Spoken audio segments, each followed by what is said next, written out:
Having your first child is a great joy for many women, with most looking forward to that day with bated breath. But for Camilla Clue, that day took her to the brink of death.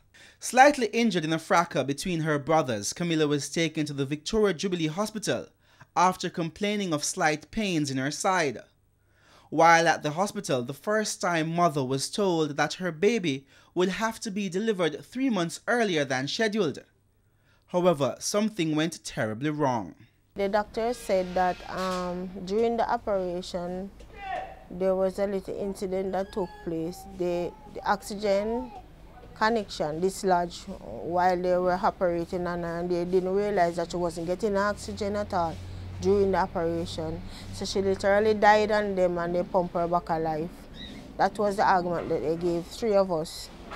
And they said when they brought her up back, she wasn't responding or anything because she was under anesthesia. Research suggests that after the first minute without oxygen, brain cells begin to die. By the 3rd minute, serious brain damage is more than likely to occur.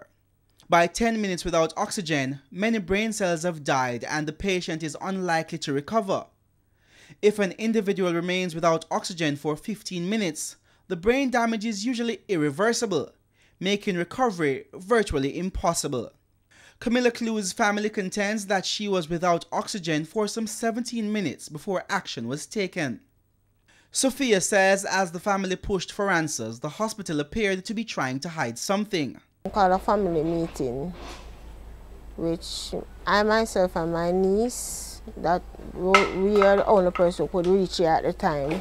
So when we went there, they literally told us the same thing in a smart, different way, and telling us that she developed complication. I said, what complication? And the doctor said, some form of blood disorder. I said, no, because I brought her to the clinic Tuesday. Her blood pressure wasn't high, and she wasn't having any complication. Then he literally let me have the docket and check through. And he was shifting around, so I know that something fishy was going on. So I simply said to him, who's going to take responsibility of all this while she was on life support machine? Then he said, I did my part, I'm out. That was his argument. And they had a consultant spoke to us and said that it's a simple accident, and accident happens sometimes. That was all they told us, and from then, we can barely get a good argument from them. It's been 3 months and Camilla's family say every day gets more difficult and the hospital has not offered any emotional support. I used to cry like every day. It literally started giving me headaches because I have a thyroid problem and I'm not supposed to be stressed.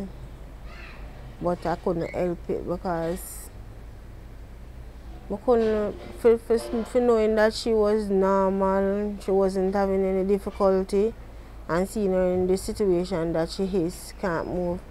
Well, when you went up there, you tried to talk to her and she's not responding, and so it's like, it's undescribable, can't describe it.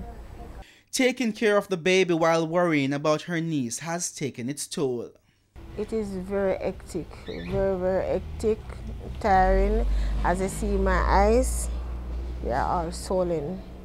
Because my eyes are all swollen because it's sleepless. And I work 6 days a week.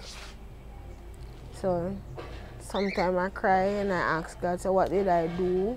But I feel like I'm doing the right thing. Camilla's family say they know that if she recovers, it won't be like old times, but that would still be better than what obtains now. It's her first baby and she's 33 years old. And I just wanted to come out to know her baby because that was all on her mind, her baby, her baby. Meanwhile, the family says their major disappointment was with how the case was handled by the hospital's administrators. They did not call after the operation. If I weren't going up there, I wouldn't know that she were in this position. So she could have died and there's nothing we could have done. They did not call anyone because she had her phone with her. So even though she had her phone and they did that, they could have got through the phone. One of the nurses would have got through the phone and try call and see if they could get someone need to come up here to let us know what is taking place. They didn't do anything at all about that. They say the situation was that bad that a week after the operation, they weren't sure whether Camilla's baby was dead or alive. They discharged the baby. They did not contact any one of the family member about the baby. We were visiting up there, visiting her, and it's not that no one was there. When the baby father said he was going to try to retrieve the baby, they told him that he have to go through social worker. So government take the baby. So I end up work through social worker and I said, no way. They told me that I have to bring birth paper, stuff like this. And when the social worker see how persistent I was and stuff, and then she said, okay, then she will have to work with me and see. Sophia points out that the family is also yet to receive a birth certificate from the Registrar General Department's office at the Victoria Jubilee Hospital. His name is CK. It's just that's a name. We don't have a paper saying that his name is Kajari Kirkpatrick. So we just have to pray and hope something come out of it. Look at him, we cry. So we cry sometimes and we just keep on and pray that she come out of it and know her baby. The nurse them asked if we could take picture of the baby, carry come up there, or paste up in the wall, so that if she do open her eyes the right way and look, she can see that the baby is there. So as Camilla's family hope and pray that one day soon she will be able to hold CK in her arms, they hope that the administration at the Victoria Jubilee Hospital will give them the answers and assistance they seek.